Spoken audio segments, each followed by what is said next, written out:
আসসালামু আলাইকুম। কেমন আছেন সবাই? আলহামদুলিল্লাহ আমি ভালো আছি। একটা জিনিসের কথা মনে করাই, যে জিনিস মানুষ পায় ওই জিনিসের মূল্য দেয় না, যখন ওই জিনিসটা হারায় যায় জীবন থেকে ওই জিনিসের মূল্য দেয়। ঠিক তেমনই আমি একটা জিনিস বা আমার জীবনের স্বপ্ন আমি এভাবেই হারাই ফেলছিলাম। জানি না এটা আবার যে ফিরে আসবো সেটা আমি কখনোই ভাবি নাই। তো ভিডিওটা দেখতে থাকেন তাহলেই বুঝতে পারবেন। এই তো সকালবেলা উঠছি, নামাজ পড়ছি, এখন রান্না করতেছি।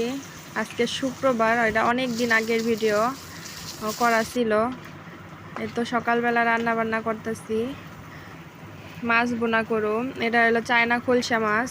এই মাছটা বোনা করুম, এটা রান্না করে রেখে ভাত বসাইছি। ভাত আর দেখাইলাম না, তো মাছ বোনাটা দেখাই। এটা সাধারণভাবেই আমরা যেভাবে মাছ বোনা করি ওইভাবেই করছি।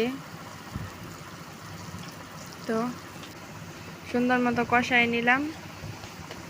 এখন মাছগুলো আস্তে আস্তে দিয়ে দিব। এত মশলা কষানো হয়ে গেছে, এখন মাছগুলা দিয়ে দিতেছি। ভিডিওটা দেখতে থাকেন।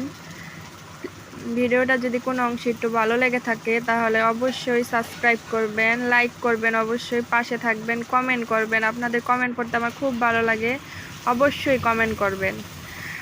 এই তো মাছে পানি দিয়ে দিলাম ভাজা মাছের তরকারিতে। তো আমার জীবনের কাহিনীর কথা মনে করাই দেই আপনাদের। আমার বিয়ে হয়েছে প্রায় 9 বছর শেষ। বিগত 1 বছর ধরে আমি উন্মুক্তে ভর্তি হয়েছি, মানে নিজের চেষ্টায় ভর্তি হয়েছি। আমার হাজব্যান্ড ভর্তি করে দিছে। তো শুক্রবার ক্লাসে আসছি। তো আমারই এইটা উন্মুক্ত ক্লাস। তো সকাল 9টা থেকে শুরু হয় 12টা পর্যন্ত। আমার বিয়ে হয়ে গেছিলো অনেক অল্প বয়সেই, পড়ালেখা তখনই বন্ধ হয়ে যায়। তারপর পড়ালেখা ভিতরে একটা মনের আকাঙ্ক্ষা ভিতরে থাইকাই যায়। এই জন্য অনেক চেষ্টা করে আমার হাজব্যান্ডের রাজি করাইছি। এখন সেও ভর্তি করে দিছে। 1 বছর পার হয়ে গেছে, 9ম শ্রেণী পাশ করছি, এখন 10ম শ্রেণীতে পড়তেছি। এই তো ক্লাস শেষ হয়ে গেছে। একটু বাজারে গেছিলাম শ্রীনগর থেকে এই এখন গাড়িতে উঠছি। তো আমাদের শ্রীনগর বালাসুরের রাস্তা। সবাই ভালো থাকবেন, সুস্থ থাকবেন। এই তো ভিডিওটা দেখতে থাকেন।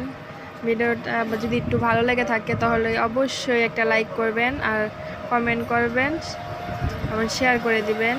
তো বাসায় এসে দেখি মায়ে রান্না করে পাঠাইছে, খাবার রান্না করে পাঠাইছে। তাহলে ভিডিওটা দেখতে থাকেন। সবাই ভালো থাকবেন। আসসালামু আলাইকুম।